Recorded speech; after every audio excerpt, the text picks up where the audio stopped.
Babe, we're recording. We are. Hey. Hey. Welcome to our first vlog episode. We are. Oh, I'm Whitney. And I'm Darmisha. Or Wit and Mish. Wit and Mish. I like that. And we are dropping our vlog in honor of our 10-year wedding anniversary, which is today. The name of our vlog will be How We Flow. And that's just so how you guys can get an idea of how we flow regarding love, marriage, family, business, money, sex, all types of stuff. Bond so tight, for you I'll fight. I always got your back and that's no lie. And in the end, we care and we share friendly love until the end of time. This is how we flow. Oh, how we flow.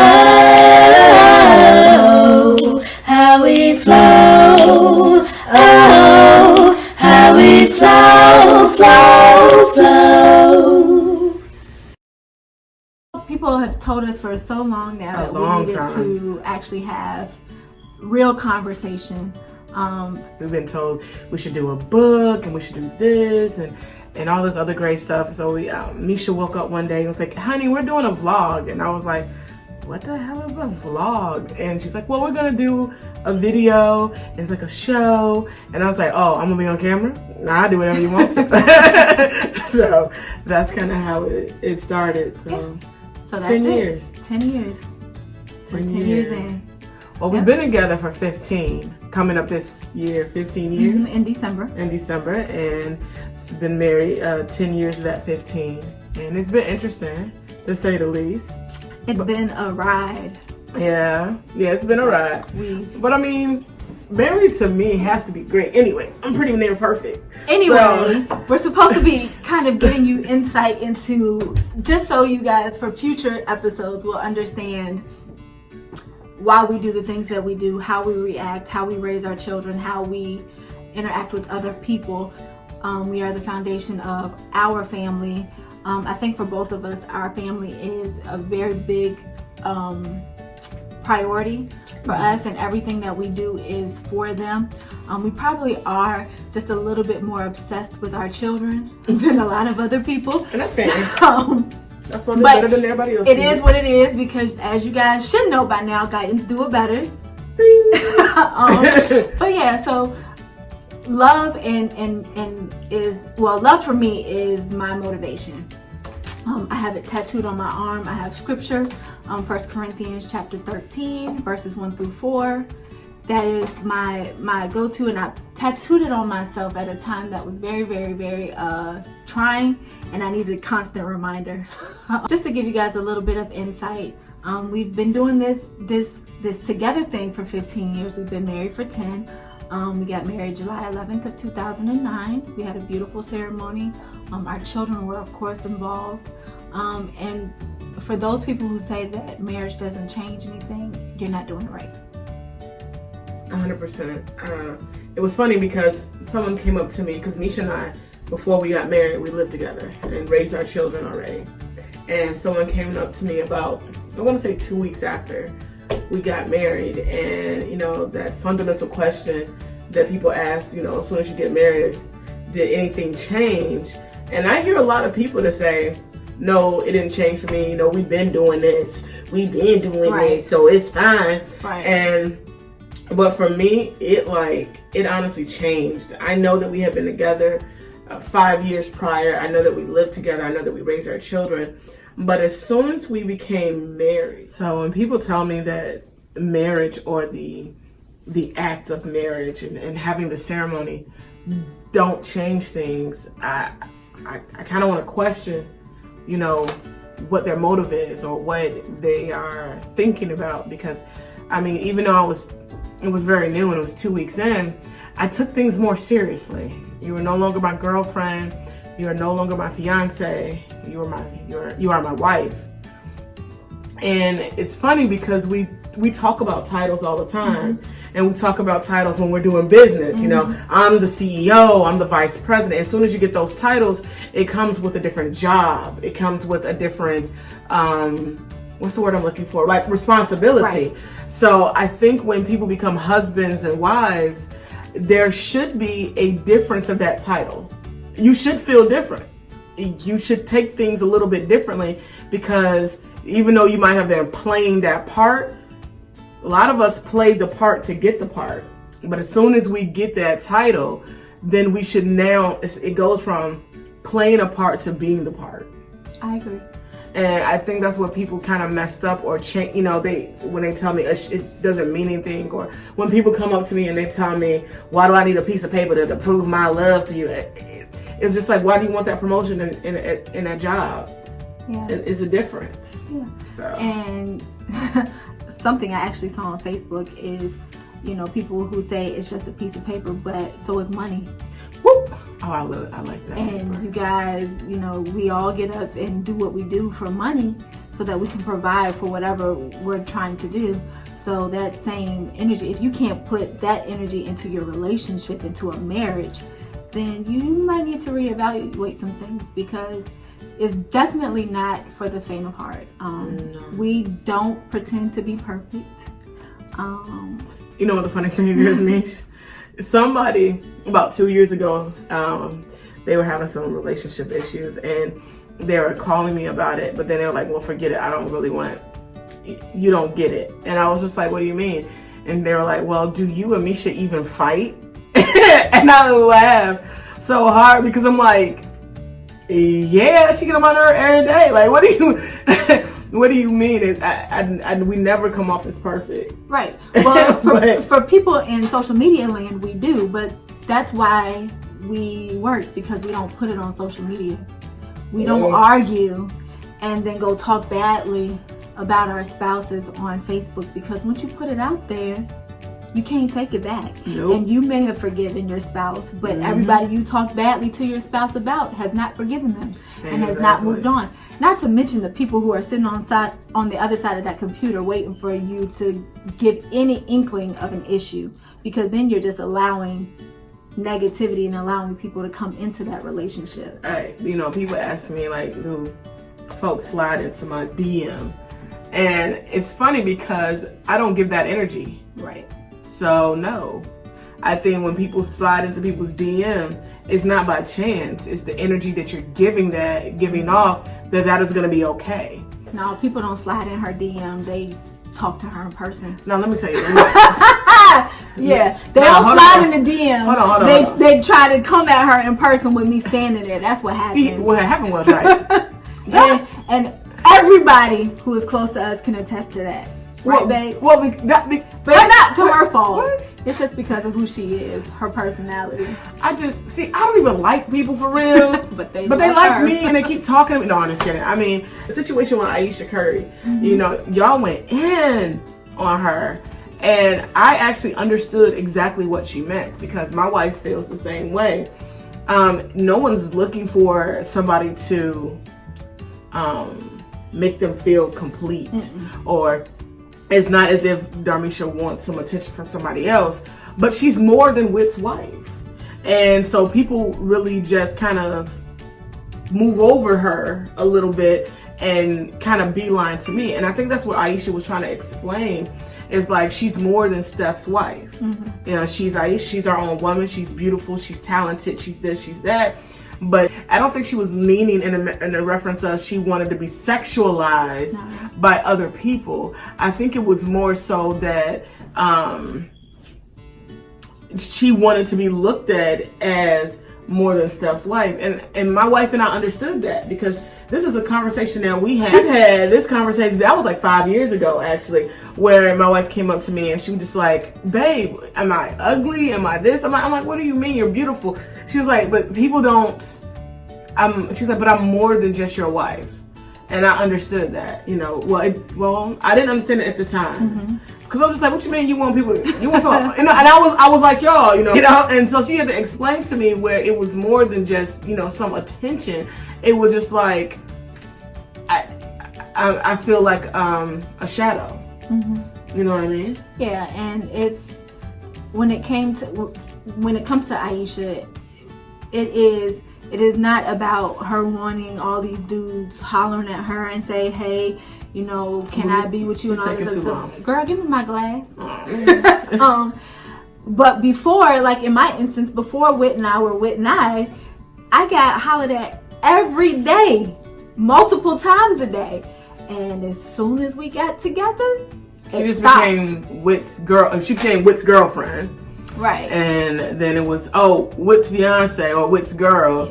And then it was Whit's wife. And as much as I know she loves me, it's like I am so much more. She is the bigger personality. Yeah, she is who she is. She is Whitney Guyton. She is the CEO. She's the boss. She's just the face, the mouth, everything. Hey, I think that was a little shady, babe. Yeah, whatever. Oh, okay. And that's fine. I am still who I am. I was who I was before we got together. I'm actually becoming more of who I am now that we've been together. I mean, because her mouth, though, yo. Oh my God. Gee. Go ahead, babe. But yeah, you know, it's hard to come up from the limelight of your spouse because, as Aisha said, people are throwing themselves at Steph every day, all day, with her standing there. That is my life, y'all. And I'm a bigger woman, so I don't address everything, but I see everything. I may not say anything, but trust me, I have goons. I have goons down to my kids. I see everything, and so it's hard to try to maintain your self-respect. But as I've gotten older, I know what I can and cannot say, you know, because I do have an audience, not only in the public, but in my kids. And I know that she ain't going nowhere. So these chicks can try, but she ain't going nowhere. So good luck, y'all. For when it comes down to marriage, and that's a problem. People like put social media as the issue of why the demise of people's relationships, because they feel like it's easier to get to people, and you know, it's easier to put relationships on blast. It's easier for people to have 20,000 people seeing them, and I think it is kind of rest assured in yourself. I look at things, and I mean, this is just the beginning of some of the things that we're going to talk about. We're going to talk a lot about certain things in marriage and family, sex and relationships in depth. But just like the tip of the iceberg of certain things is, it's not as if I don't pay certain things attention. I just don't pay it attention. Because whatever you give your energy to, if you show somebody that you're giving your energy to those things, then what happens is, then you would think that whatever you're doing is okay with me. And because I'm like, it's not that I'm totally oblivious, it's just not okay with me. So I'm not going to entertain because I don't need, and that's a lot of times people have an issue with needing to be seen, or so needy that they will allow anybody to boost their head up. And people say, well, I'm not getting it from my spouse, so I got to get it other places. But are we talking to our spouses? I don't believe that people are having candid conversations, or there are people that have candid conversations, but the other person is just not willing to bend, and they're not willing to listen, so therefore nothing ever gets done. I've been there. Like, Misha talks to me all the time about stuff that I don't want to flip and hear. Talks to me about stuff I don't want to hear all the time. I guess the difference is outwardly is I'm like, man, get it, you ain't the boss of me. But at the end of the day, I'm actually listening. I am listening, and I try to do the best that I can by staying in my own character and being still me, but obliging to what she has a desire for. Because she has a way that she would like to be treated. She has a way that she likes to be spoken to. She has a way that she likes to be loved. And that, you know, my mom gave us that book. The Languages of Love. And, you know, some of us read it. And some of us haven't, but we still understand that there's different love languages because we talk about those. So it's not as if I had to read. You know, I was glad that some people had to read the book to get that conversation started. I didn't have to read a book to understand her love language. I just asked her, how do you like to be shown? And I'm vocal. I'm gonna tell you. And we have to have those conversations. And we're both spoiled brats, and so. You know, people look at us like, how are these two spoiled tail people able to do that? But we've been able to, you know, to work because I I think the biggest thing about us and our relationship that makes things work is that I don't lie to her. Yeah. We don't lie to each other. We're very, very honest with each We're other. very honest, and maybe to a fault. But you know, if I don't like it, I don't like it. If she don't like, oh God. If she don't like it, she don't like it. If it stinks, it stinks. If it moves, it moves. Whatever it is, we're very, very. Now we're not brutal. No. Like, oh, but if Misha don't like something, good God, she's going to tell me, and the kids gonna know, and everybody gonna know, because we think I have a warpath. There is no wrath like Misha's. So keeping her happy is important to the house.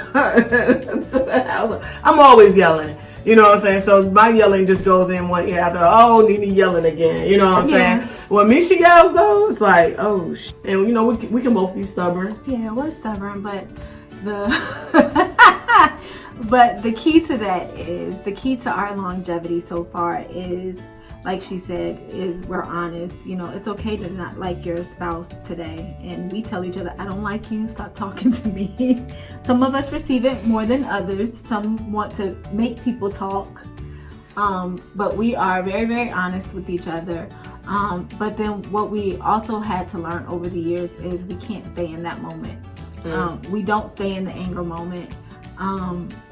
Lately, I feel like we've done very, very well in our communication to one another, and you know, we allow ourselves to feel, we allow ourselves to be angry or, you know, annoyed or whatever the emotion is, but we're open about that, we're honest about it, and then we are able to move on. I think that's 100%. Over the years, we just grew a lot. You know, we've been together for a long time. So we were together in our early 20s, trying to raise kids, trying to figure it out, trying to get careers going, and, you know, having money issues. And so we've gone through the gamut. I think we have a child that's crazy, silly, stupid, and sick. You know, and that's a whole other episode. We'll talk about that. But we've gone through that. We've gone through trying to, you know, make our family, which is, I guess by technicality, is considered blended, but we've never lived blendedly. No. So we've always been the smoothie, you know. So, and making those things work and having those different roles, and you know, at times I forget, you know, I'm gonna say that elusive word, being gay.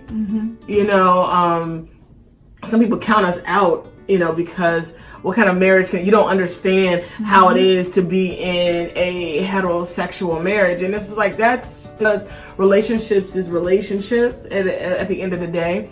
How you feel and how this person feels into making a relationship work, it's basically, you know, the same. And honestly, a lot of people forget that we are gay. Yeah. I think I forget that we are gay. The world reminds me occasionally. So, because we just kind of live, breathe, take care of families, and just do us, and we work. And I guess we're both very passionate on helping other people work. Yeah. And so that's what this whole thing is gonna enlighten other people, because we can't keep ourselves to ourselves when, you know, God is our path, and we're humbly blessed with everything that we have. And when you have a roadmap, when you have gone through enough things to say, hey, you don't have to go through what I've gone through, or you don't have to live like this, or you guys don't have to have this conversation, because we've already had that conversation, and this is how we work through it. And we talk to our heterosexual friends all the time in reference to marriage and relationships, and at the end of the day, they be like, oh man, I got a lot from that, you know. And I'm like, see, you know, we're just everyday, you know, people. And I appreciate Darmisha more than she knows. She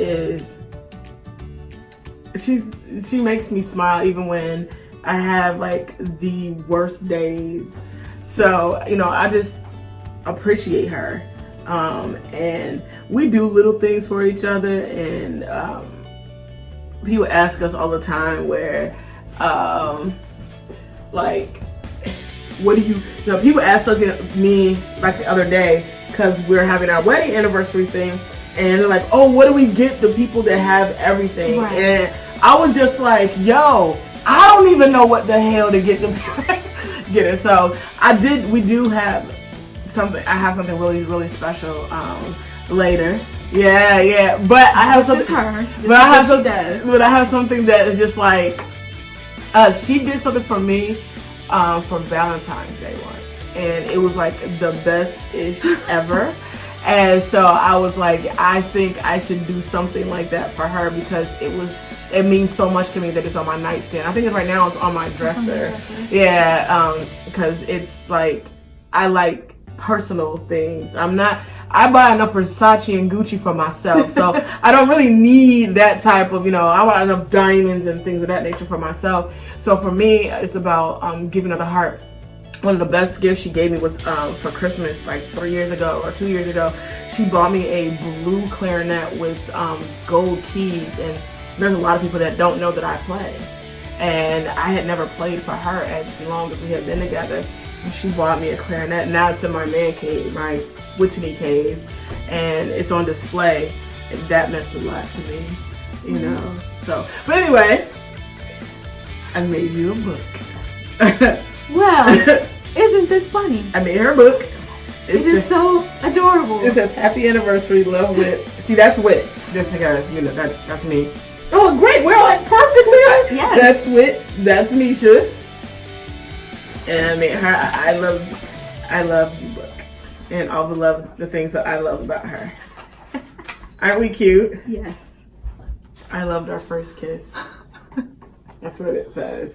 So it was, when I saw this, I was like, yo, I have to give her own book. I actually bought her two so that she can have I actually bought her two because sometimes we misplace things in this house. It's off to the side, ZZ. So there you go, babe. It's your book. It's a long book. I think it's like forever year or something like that. We've been together or something. But yeah. It's called our love story, and it took me a minute because I wanted to make sure it looked like the two of us, and it was a lot of things I had to change, and I was trying to get it together. I am romantic, but you're not really. I'm not. No. I try to be. At least I try to be. I try to be romantic. She does. Yeah, I love you, babe. I'm gonna love you even more with some more wine, though. But you have to save the wine for. You have another bottle. Well, we have lots of bottles. I'm gonna say we got lots of bottles in this house. This is hilarious. What's so funny? You do.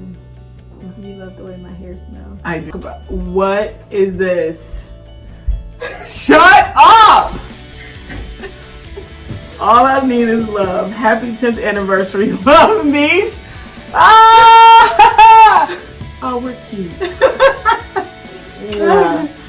What? That is funny.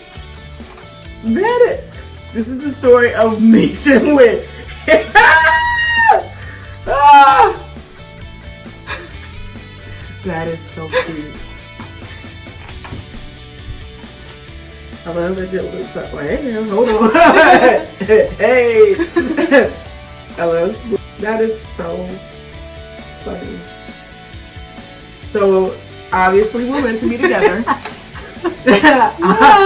Obviously we are meant for each other. And it looks like Love Book needs to give us a sponsorship. Yeah. Because we unbeknownst to each other. Wow. All right. Well, happy anniversary, Nish. Happy anniversary. Stay tuned for the next episodes. We will be on bi-weekly every Thursday.